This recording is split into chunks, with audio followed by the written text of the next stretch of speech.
Hi everyone, and welcome back to my channel. My name is Christina, and today we will be talking about the subject of hoarding.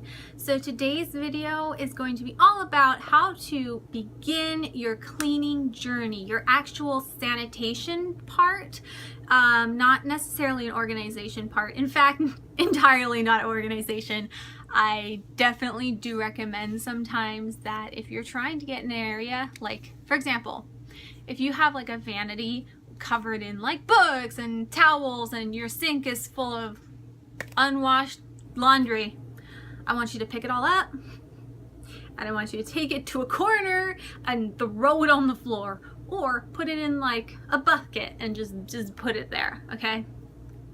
Okay, so we're not doing organization. We're going to be talking about the sanitary measures of cleaning, which are super important. And the tie-in video with this would be our my primary spaces video, where I talk about what are the most important spaces of your home to begin with for living a healthier, more sustainable lifestyle, where you're actually feeding your body good, healthy food and living in a good, healthy environment. So check out that video if you want to learn about the spaces and their importance and things like that. And me ramble for a long time, which is pretty much just what every video is. All right, so today's video, again, how to start cleaning. It can be really scary to start cleaning when you are a hoarder. I'm just adjusting you really quick. It can be really scary because oftentimes we need to buy things to start down our journey, and that can be super terrifying. And also, if you're not terrified, be terrified, okay? So either one. If you are terrified, I completely understand. It can be really hard to think about buying a lot of new products and bringing them into your home. And if you are a hoarder and you're not scared about going out and buying a whole bunch of things, we need to address your purchasing issues, because you should be scared about buying new things and bringing them into the home. So now we're going to merge the two, and I'm going to say this: have a very balanced fear, okay? Internalize the fear and acknowledge it for what it is. It's wisdom, which I know you don't hear a lot. Most people don't look in the mirror when they are hoarding, or have family members look at them and say, wow, you're so wise. But let me tell you, if you struggle with something like having too many things in your house, and the idea of going out and getting more causes apprehension, that is your mind and your soul telling you, wow, I have a problem. I need to not take more in. So just honor that. Like, inside, subconsciously, you are very much internalizing the fact that you have a problem and you need help. So that is a plus. That's the first step of like any 12-step program, is to admit that you have a problem, okay? So just acknowledge the fear and then make sure that you're making good choices. So our good choices, I'm going to go over what our good choices for cleaning are. The first thing I would say about cleaning a hoarded house is that it's probably going to be gross. So just be aware of that and be ready for it. You're going to find bugs, and you're going to find mold, and you're gonna find like dead things. Like, okay, in really extreme homes, you're gonna find dead rats. If that's the case, I want you to stop cleaning your home and call a professional, because that is dangerous, okay? But like, you're gonna find dead things like a dead cockroach and like a dead spider and like bugs. There's gonna be bugs, and I don't like bugs. And there's going to be mold, like I said. There's gonna be scum. There's gonna be just like dehydrated food that's like clinging on to your surfaces. That's what we're dealing with. So we're gonna conquer it and we're gonna do it. But so that's kind of how we're targeting all the things we need to purchase, is the fact that we are cleaning an intensely dirty home. So first things first, protecting yourself, okay? You need to have gloves, okay? I went to the $1.50 store, excuse me, and I bought disposable gloves. I use these for cleaning my cat's litter box. I use them for yeah, when I used to use them a lot when I had really intense issues. I actually don't have any places anymore in my home that would require me to have like a disposable glove where when I'm done cleaning it, I literally just want to like throw away the glove too. I now have those reusable thick ones. I was gonna bring everything out here and like show it to you on the camera, but this is my bedroom, and so I'm honoring my space, and I'm just not gonna bring my cleaning supplies here to like sit next to my bed with me. But I do have different of those like thick like stretch and pull gloves. I write on them with Sharpie, so I have ones that say bathroom, and obviously I wore those when like cleaning my toilet really intensely. And I also have a pair that are purple that I put kitchen on, and they're for cleaning in the kitchen. So I just don't cross the two. I don't want to ever cross the two.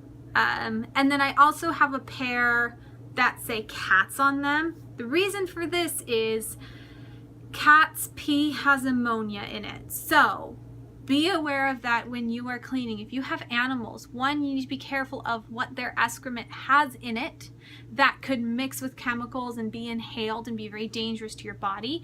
You also need to be aware of what is dangerous to them. So I do have a pair that's like called Cat, and it's for like when I clean up their stuff. And I also know that I don't use bleach with those gloves. I also don't use like certain natural essential oil cleaning products because those are dangerous for cats. I'll only use them like in my bath or in areas that like they're not allowed in my bathroom. So things like that are safe. Be you. Only you know you. You could live in a studio, you could live in a 6-bedroom house, I don't know, you could or could not have animals, okay? So that's the story on gloves. Masks, okay? I personally don't think they need to be these intense, like $12 masks from Home Depot. Again, it really depends on how severe your house is. If your house is that severe where you are like, I really think I do need a $12 mask, go buy one. You're worth it. Again, how much does it cost to go to the doctors, okay, or go to the ER?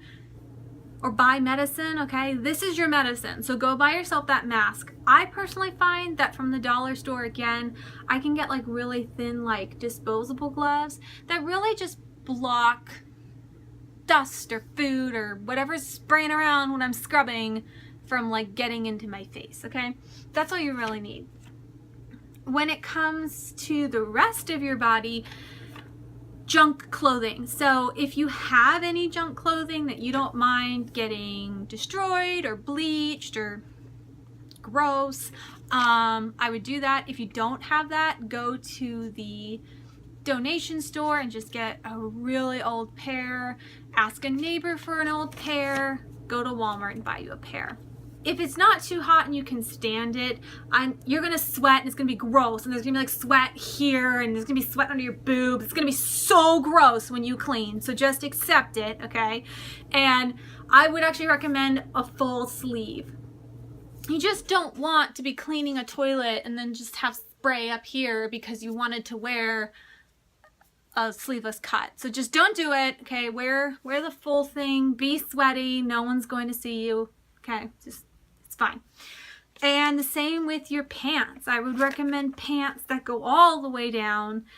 Pants that either you can tuck into your shoes or your socks can go over, or you can tuck your shirt into the pants of. You just really want to be covered when you are intensely cleaning. Again, this is for intense cleaning.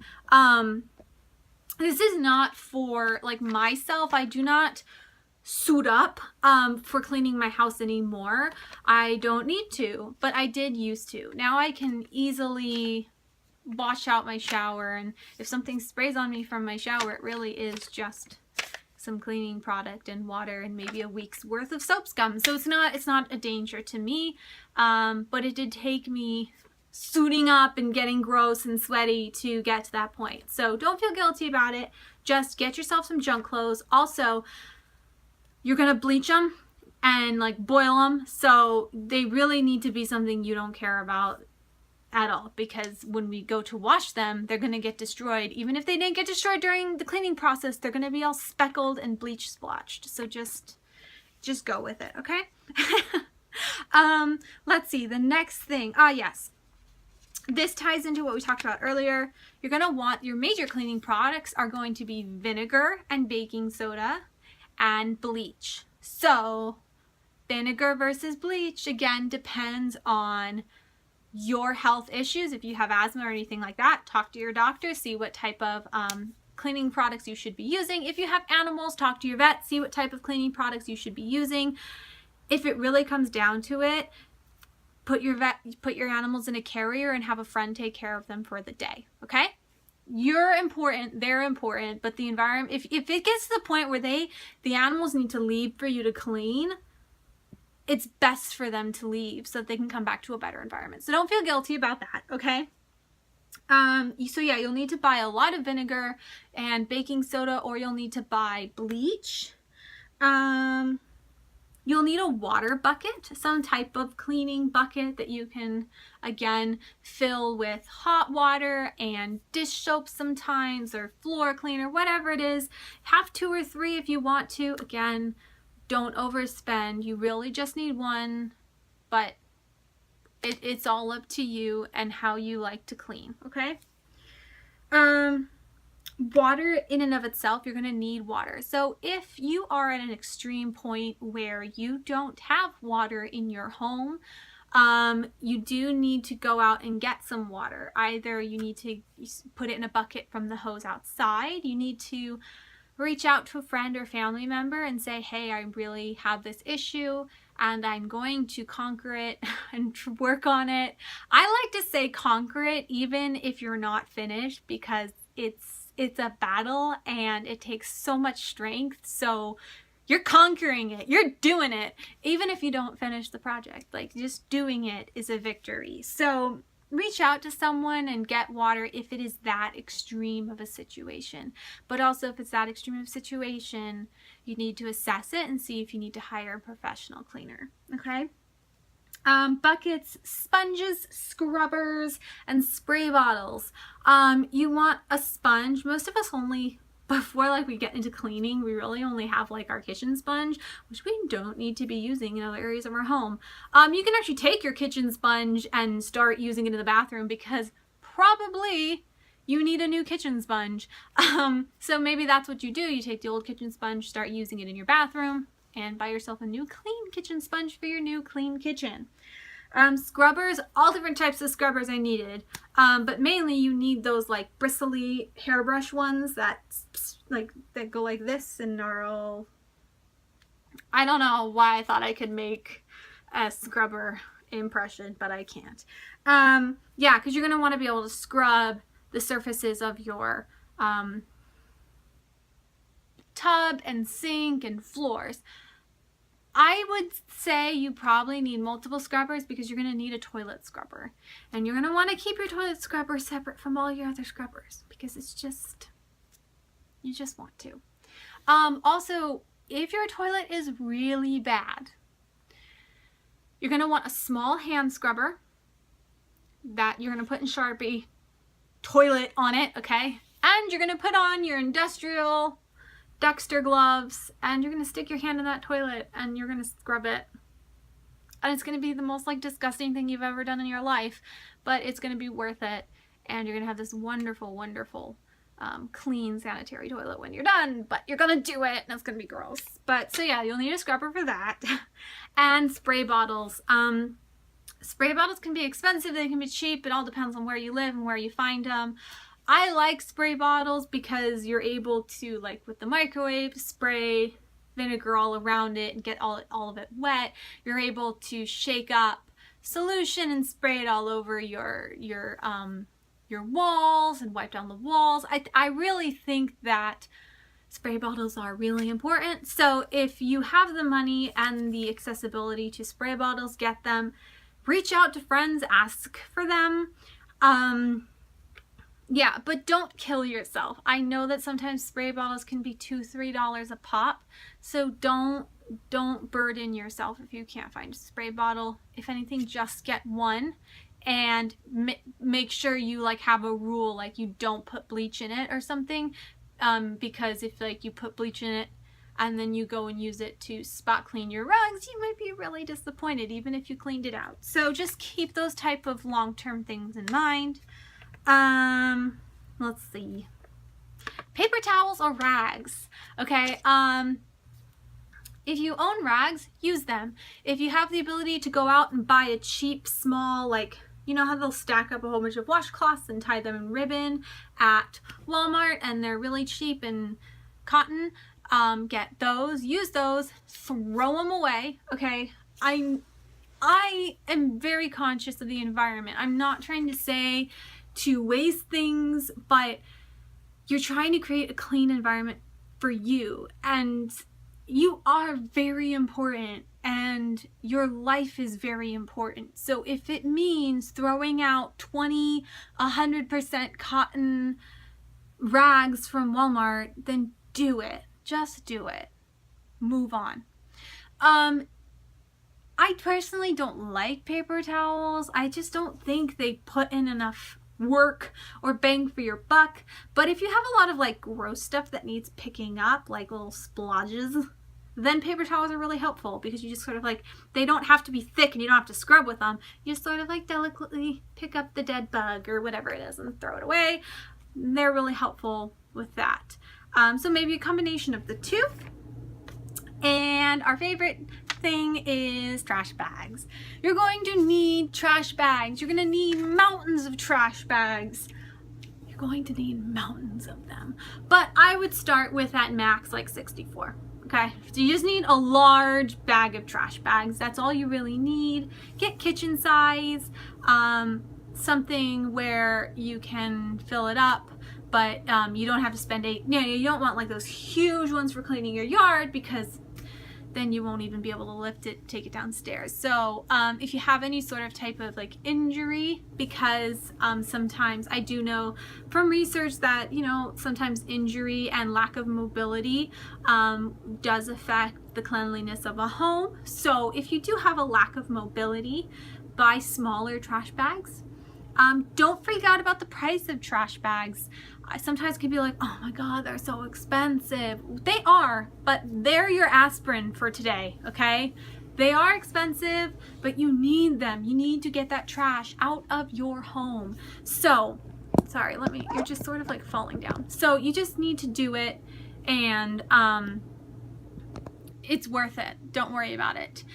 If you have trouble on the subject of trash bags and throwing it away, if you have trouble actually throwing the items away or taking them out of your home for whatever reason, anxiety, leaving the house, depression, getting the job done, mobility issues, it doesn't matter. If you have a problem getting the trash bags to leave the home, find a solution. Call someone up and ask them to please help you, to please take the trash bags and put them out for you.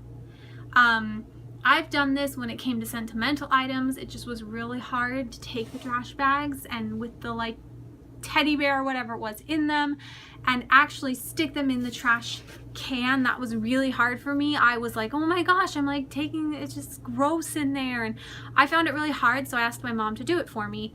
It wasn't because I was lazy. Nope. And then when it came to the actual trash, I did kind of get anxiety and I had some other issues going on.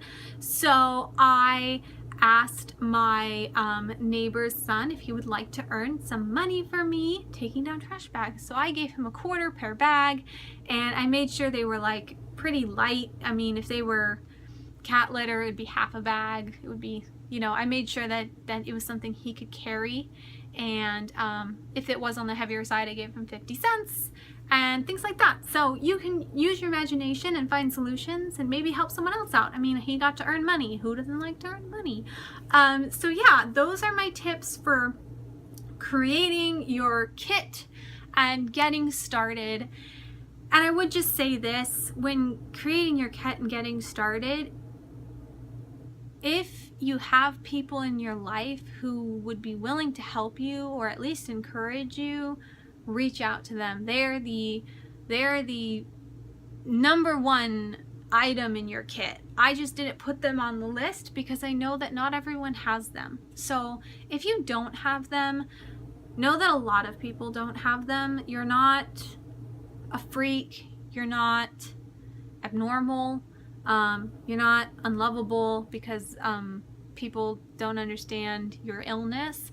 It's a hard one to talk about. Not a lot of people do understand it. That's why I'm making this channel. I hope more people understand it. But if you do have people who understand it, then you are very blessed. And reach out to them, talk to them, see if they're willing to help you. And also try to be understanding if they're willing to, like, let's say, buy you cleaning supplies, but they're not willing to help you clean. There's so many different reasons why that could be. From anywhere from, like, you're a mess, you clean it up, to they just find it so hard to see you living in that way that it just breaks their heart and it's too emotionally hard for them to do. So it could be anything. There's so many reasons. Be grateful for what blessings you do have and for the help you do receive, and know that if you're doing this on your own, that I'm here for you and everyone else who is part of this community is here for you, and you can do it alone. It can be done alone. I did a lot of my stuff by myself. My mom at the beginning didn't understand it, and my family had a hard time understanding it. It's very hard to understand. I don't blame them at all. And then there was the heartache at seeing the way I lived. That was really hard. And then there was the fact that I have cats and my mom has asthma. So, and my sister has kids, like things like that, that they just get in the way of being able to help someone. So just keep that in mind. And yeah, I will catch you all later. Thanks for watching. Bye.